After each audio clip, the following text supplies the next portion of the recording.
José, un gusto. Gracias por venir al programa. ¿Qué tal? Buenas noches. Gracias por la invitación. Bueno, ¿cómo estamos y cómo vamos? Estamos complicados y vamos con mucha preocupación a ver cómo el gobierno enfrenta un segundo semestre donde habitualmente faltan dólares o el gobierno debe deshacerse de dólares o el Banco Central debe entregar dólares para los importadores, pero que habitualmente los ha comprado en esta época. Y el gran desafío que tiene el gobierno es que, incumplido por supuesto, es que si bien está comprando muchos dólares, también está entregando muchos dólares a los importadores, entre ellos por las importaciones de energía. Así que esto hace presagiar un segundo semestre con tipo de cambio caliente o con dólar muy demandado o con una probable, digamos, o segura incremento de los cepos para los importadores. Hoy, sin ir más lejos, el Banco Central definió normas más estrictas para conseguir dólares para los importadores y probablemente eso o se intensifica o se acelera el ritmo de devaluación, de estas mini devaluaciones que hacen de manera diaria el Banco Central, pero que está por debajo de la inflación, con lo cual va generando un atraso del tipo de cambio y por ende una demanda de importadores y un retaseo de la liquidación de exportadores, o, ¿por qué no?, llegado por ahí septiembre, donde ya los dólares no están mal, los dólares de la cosecha, para comprar un posible desdoblamiento de tipo de cambio. ¿Vos crees que va a haber un sostenimiento de este 4.5 de la inflación? ¿O se va a desacelerar o se va a acelerar? ¿Qué va a pasar? No, desacelerar, no veo la inflación desacelerándose. Probablemente se mantenga casi un 5% promedio mensual entre lo que queda del año, con lo cual eso hace presumir una inflación aproximadamente del 80% anual, ¿no? Y esto es lo que la mayoría de los analistas ven. Si todo anda bien, esa sería la inflación esperada. Si algo se empieza a descompaginar o, por ejemplo, el tipo de cambio comenzar a recalentarse un poco más, probablemente esa inflación sea superior. También hay que pensar que podría haber déficit energético y ese déficit transformarse en mayor gasto para comprar energía, y si lo quieren igualar con emisión de dinero, también eso puede ser inflacionario o no. Sí, claramente el déficit energético está. Y hoy le está costando muy caro en términos de reservas al Banco Central. No está pudiendo acumular reservas, como decíamos recién, en un mes donde debería estar acumulando reservas. Si el incremento del gasto y la imposibilidad de trasladar todo el incremento del costo de la energía como consecuencia del incremento de los precios después de la guerra de Rusia contra Ucrania generara como de hecho está generando una mayor necesidad de subsidios, esto va seguramente a ser cubierto con emisión porque el gobierno ya no, los ingresos fiscales no les está creciendo a la velocidad que crecía el año pasado en términos reales y el gasto se le va incrementando porque justamente la caída del nivel de actividad, que es algo esperable, le va a ir generando por otra parte demandas sociales cada vez más profundas, más cuando nos vayamos acercando a finales de año y por otra parte si el enfrentamiento dentro de la coalición gobernante sigue, ¿no? Así que esas demandas sociales generan un incremento del gasto de manera importante.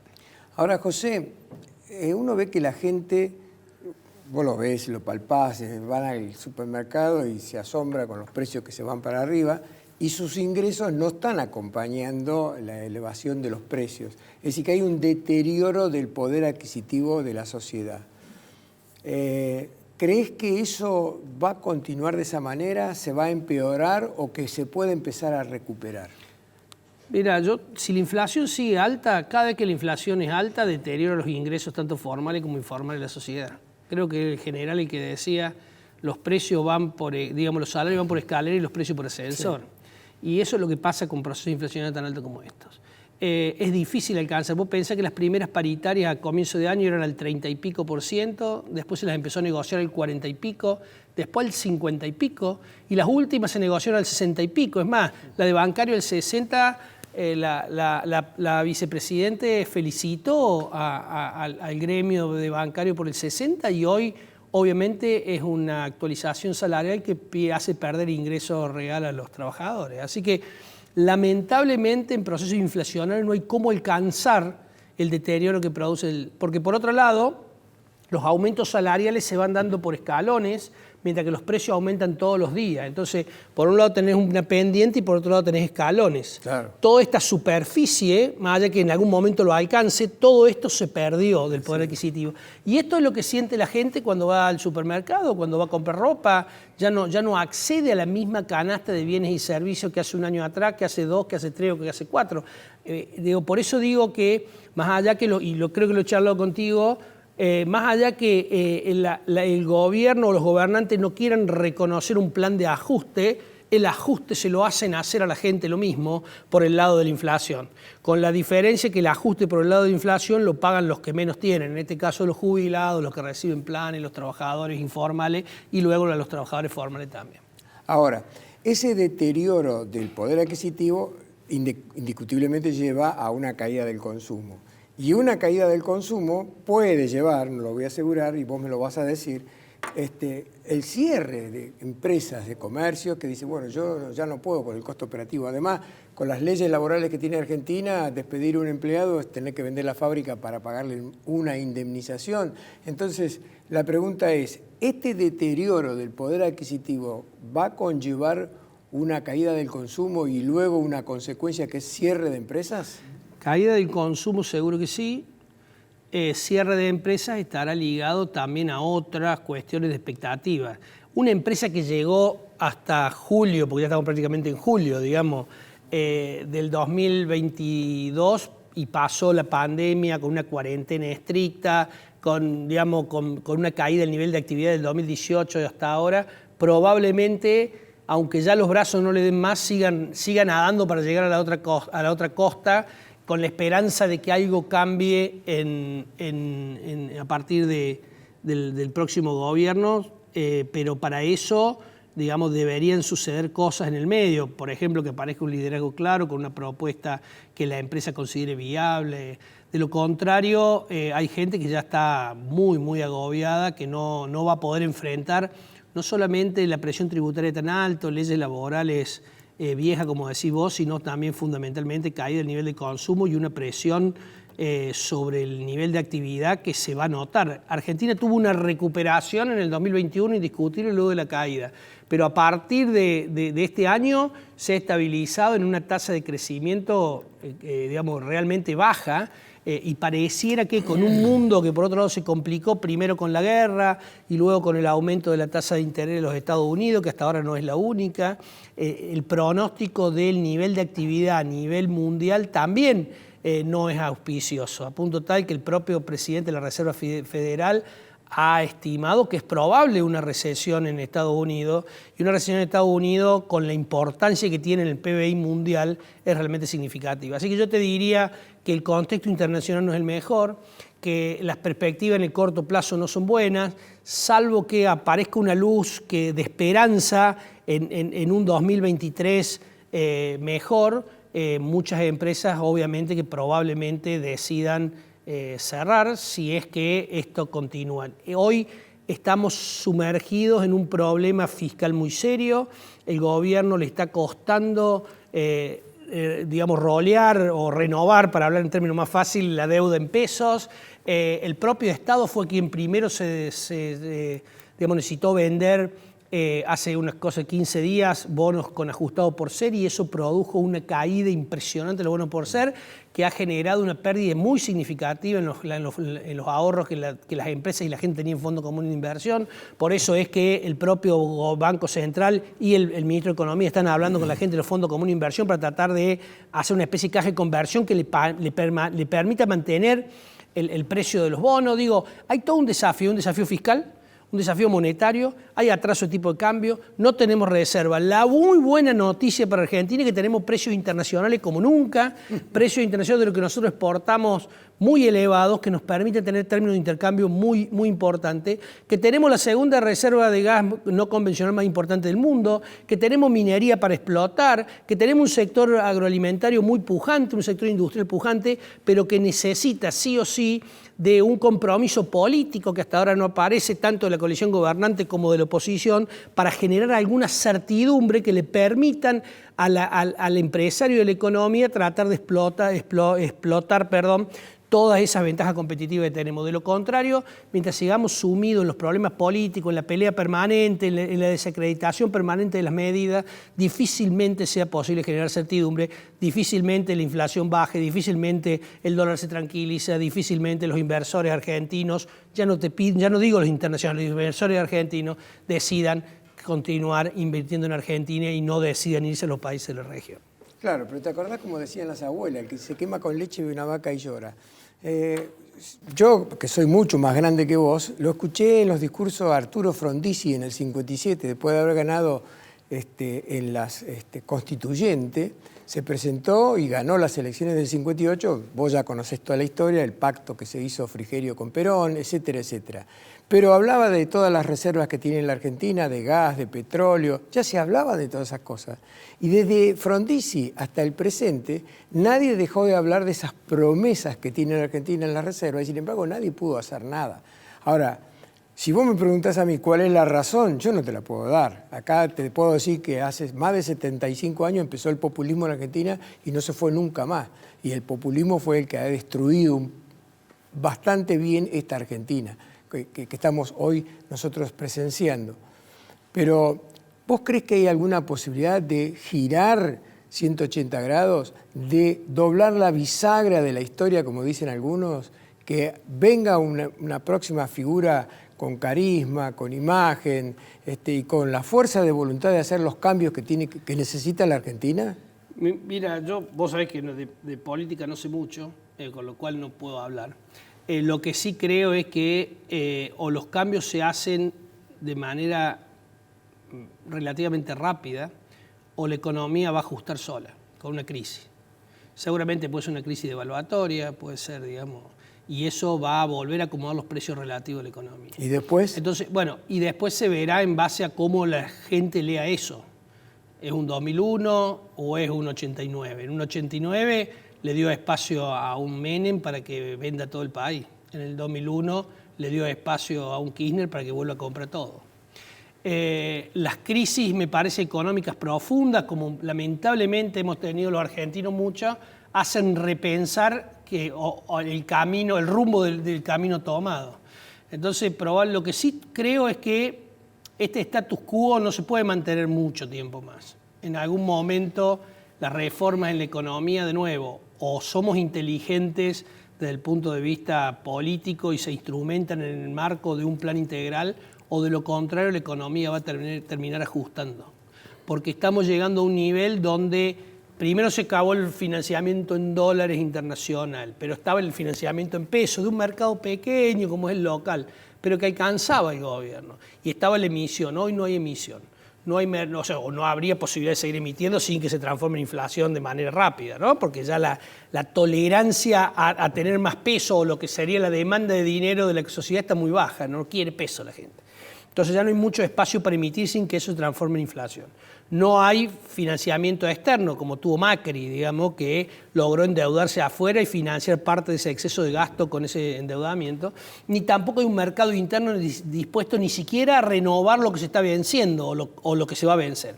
Con lo cual el panorama pareciera no ser, y no hay reservas, porque las reservas están tendiendo a cero, digo de nuevo, estamos en meses donde debiéramos estar acumulando reservas y no lo estamos pudiendo hacer. Y hay un montón de necesidades. Entonces el nivel de crecimiento en Argentina, la mala noticia es que sin importación no se puede mantener, porque por lo menos el 30% de los insumos de la industria nacional son importados. Con lo cual, si vos no podés importar, ese crecimiento no lo vas a poder mantener, te va a pegar en el nivel de actividad. Así que lamentablemente hay que solucionar por algún lado algunos de los muchos problemas que tenemos. Probablemente lo que sucede en estos casos termina ajustando por una devaluación del tipo de cambio con todas las consecuencias que eso tiene y con todo lo que eso afecta. Pero en algún momento los precios relativos se tienen que acomodar y se van a acomodar. Esperemos que no sea de una crisis tan profunda como esta que anunciamos, pero me da la sensación que este modelo, que todo lo soluciona emitiendo dinero y entregándoselo a un grupo de personas para evitar el conflicto social, daría la impresión que está acabándose, más aún si estas luchas que uno, de nuevo, no entiendo de política, pero por lo que uno lee y ve, entre las dos facciones de la coalición gobernante por el manejo de los subsidios, si eso no va a tener repercusiones de tipo sociales en la calle. Así que me parece que los desafíos son muy grandes, la situación económica es lo suficientemente compleja como para que la política no asuma la responsabilidad de tratar de tranquilizar esto antes que el ajuste lo haga la economía.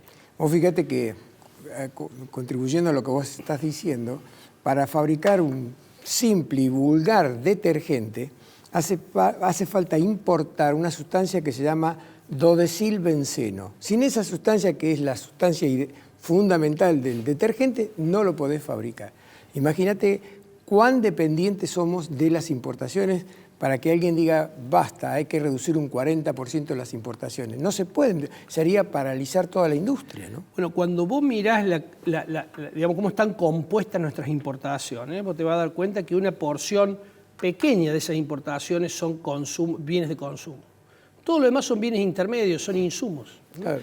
O energía, como en este caso, que ha aumentado su preponderancia. Pero, digo, no es fácil. Digo, ¿cómo aspiramos a aprovechar los precios de la próxima cosecha fina si no vamos a poder importar los fertilizantes para preparar esa cosecha? Entonces, digo, hay muchísimos desafíos que tiene.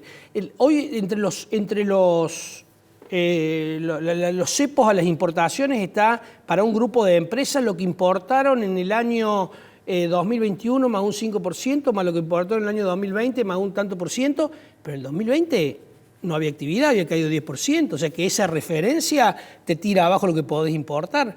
Y en el 2021 toma el promedio, con lo cual tomás meses, un promedio no del 10%. Entonces, ¿cómo hago para, promediando esas actividades, mantener el nivel de actividad? Ni qué te digo crecer. Entonces, la verdad que la limitante de la falta de dólares es demasiado seria en el impacto que tiene sobre el nivel de actividad. Y si a esto le sumamos que para mantener la refinanciación de la deuda en pesos hay que aumentar digamos, la tasa de interés a la que te prestan, esto quiere decir que si vos le aumentás la tasa de interés a los ahorristas, le aumentás también la tasa de interés que paga el sector productivo y el sector de consumo, con lo cual el aumento de consumo vía financiación de crédito o el aumento de producción vía la financiación va a tender a disminuir.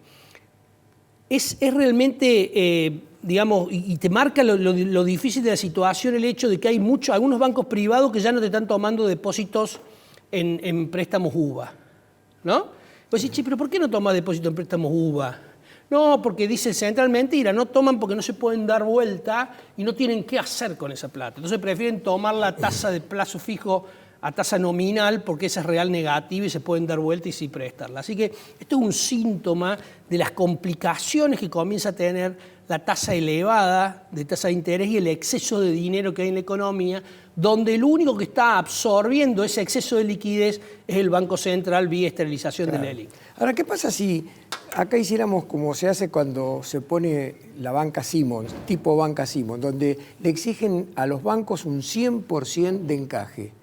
Y de esa manera el banco no le puede mandar al Tesoro plata para que haga lo que quiera.